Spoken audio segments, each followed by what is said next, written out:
Bonjour. Salut, c'est Emmanuel Sandrine. L'humain a déjà modifié le système solaire. C'est fait. On ne parle pas de modifier la Terre, on ne parle même pas de modifier la Lune. On parle de modifier la trajectoire d'un corps céleste très très loin dans le système solaire. Alors, c'est une astéroïde, on vous en a parlé, c'était le 26 septembre 2022. Nous, en tout cas, quand l'expérience a été faite, on était rivés derrière notre écran, en train de regarder en live la caméra de la NASA. C'était un petit bolide qui était l'équivalent d'une Mini 500 kg, qui est allé percuter une astéroïde qui s'appelle Dimorphos. Donc, c'est une astéroïde de 160 mètres qui tourne autour d'une plus grosse astéroïde qui fait 800 mètres, qui s'appelle Didymos. Et pourquoi est-ce qu'on a percuté Dimorphos?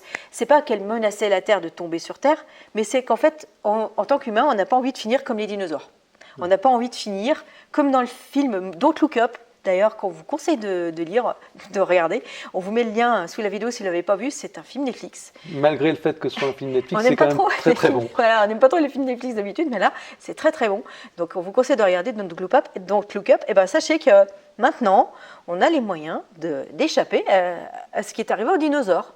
Grâce à ce qui s'est passé le 26 septembre 2022, en fait, l'équivalent de la Mini a percuté Dimorphos et en fait a dévié sa trajectoire. Donc en fait, on sait, tant qu'il y aura des humains évolués sur Terre, dévier une astéroïde pour pas qu'on meure tout simplement avec une astéroïde qui vient nous taper sur la tronche. Ouais, alors, Dimorphos, c'est un petit caillou de 160 mètres carrés, de 160 mètres de diamètre, qui tourne autour de Didymos, qui lui mesure 800 mètres de diamètre, et l'ensemble tourne autour du Soleil, sur une orbite différente de celle de la Terre. Donc la NASA a choisi cette orbite-là, ce corps céleste, parce que pour éviter de faire une connerie et de se la prendre en fait. C'est-à-dire qu'on la dévie un tout petit peu et puis elle arrive dans la trajectoire de la Terre. Donc, l'idée c'était de s'attaquer au petit caillou, celui qui fait 160 mètres de diamètre, et donc à ce moment-là, le petit qui est là, un petit engin spatial fabriqué par l'être humain est venu le percuter. Un engin de la taille d'une petite voiture, d'une Mini. Ouais. C'est ça, 500 kilos. Vous vous rendez compte quand même, c'est génial, parce que ça veut dire que depuis la Terre, on a pu programmer la trajectoire et le guider, et de toute façon, à ce que super loin, il aille taper ce qu'on voulait. Ouais. Franchement, c'était génial. Nous, quand on a regardé ça, on était waouh, c'est génial. D'ailleurs, si vous ne l'avez pas vu, on vous conseille vraiment de le regarder. Nous, on a vraiment trouvé que c'était vraiment émouvant, quoi. C'est-à-dire qu'on a vu la caméra se rapprocher, voir les graviers apparaître sur Dimorphos, jusqu'à la destruction de la caméra au moment de l'explosion. C'était vraiment super.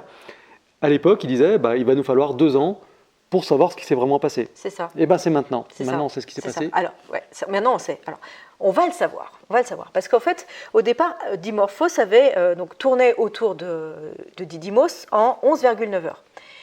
Quand on a envoyé DART, c'était le projet. C'était l'engin spatial. Pour percuter Dimorphos, on s'est dit, on va modifier sa trajectoire d'à peu près 72 secondes. Et en fait, avec l'observation, on s'est rendu compte que c'est moins 30 minutes. 30 minutes. Donc en fait, on a quand même beaucoup changé sa trajectoire. Donc c'est pour ça qu'on vous dit qu'on a changé le système solaire, mais pas seulement. Parce qu'en fait, quand on l'a percuté, on a fait plein de petits fragments. Et en fait, on a fait la Terre va traverser ces petits fragments et pas de panique, ça va pas créer ça va pas faire des cataclysmes, mais par contre on va avoir des pluies d'étoiles filantes, des dimorphides qui vont être absolument magnifiques parce qu'il y a des millions de petits cailloux de Dimorphos qu'on va traverser et qui vont faire des millions d'étoiles filantes entre maintenant et 2055.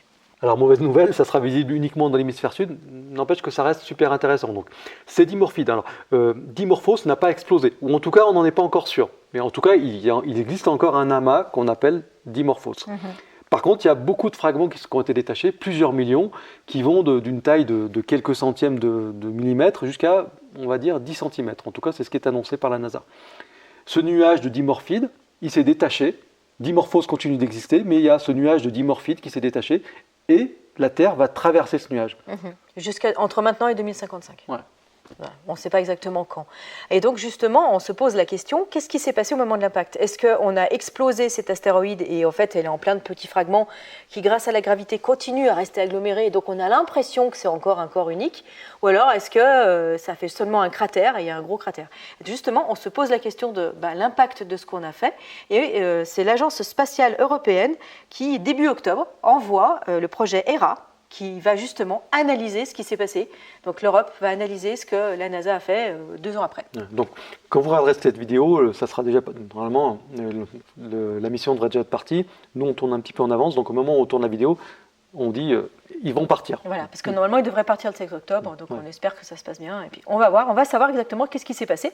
Mais bon, l'espèce humaine n'est pas encore une espèce spatio-pérégrine, c'est pas encore une espèce qui peut... Référence à Rama. À Rama, si ça vous intéresse, on peut vous conseiller de lire Rama, je vais chercher. Ouais, voilà les bouquins, hein, si ça vous intéresse. En tout cas, nous, on a aimé lire ça, Rama.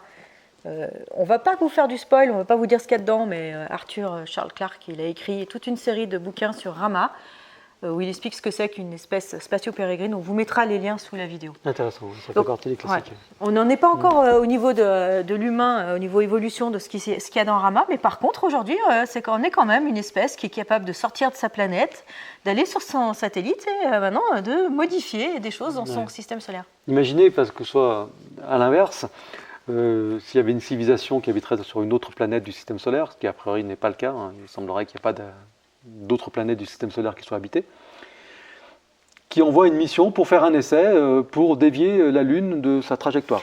Voilà. Super. Qui envoie un engin de la taille d'un bus percuter la Lune pour voir si on arrive à modifier sa trajectoire. Ben, c'est ce que les terriens ont fait sur Dimorphos. Voilà. Donc on va voir ce qu'il en est avec cette mission Hera. Et puis... Alors après, c'est une bonne nouvelle, moi je trouve. À la fois c'est une bonne nouvelle et à la fois c'est quand même, bon, il faut se rendre compte qu'on est un petit peu dans l'inconnu parce qu'on envisageait de modifier l'orbite de 30 secondes et on l'a modifié de 30 minutes. Ouais. Donc quelque part... De 72 secondes. De 72 secondes. On voulait le modifier de 72 secondes et on l'a modifié de 30 minutes. Donc objectif atteint, n'empêche que ça ne s'est pas passé comme prévu. C'est ça. Donc voilà, mais bon. Normalement, on ne va pas finir comme les dinosaures et puis on ne va pas finir comme dans Don't Look Up, quand vous conseille de regarder, on vous met le lien sur la vidéo. Ce qui aurait été dommage, c'est de percuter Dimorphos, qui n'était pas du tout dans la trajectoire de la Terre, et de la dévier et qu'elle passe dans la trajectoire de la Terre. Là, ça aurait été vraiment nul, personne ne l'aurait pris sur la tronche. Ça aurait vraiment été dommage. Ça aurait été nul. Voilà, dites-nous ce que vous en pensez dans les vidéos, et puis on se dit à bientôt dans une prochaine vidéo. À bientôt. Bye. Salut.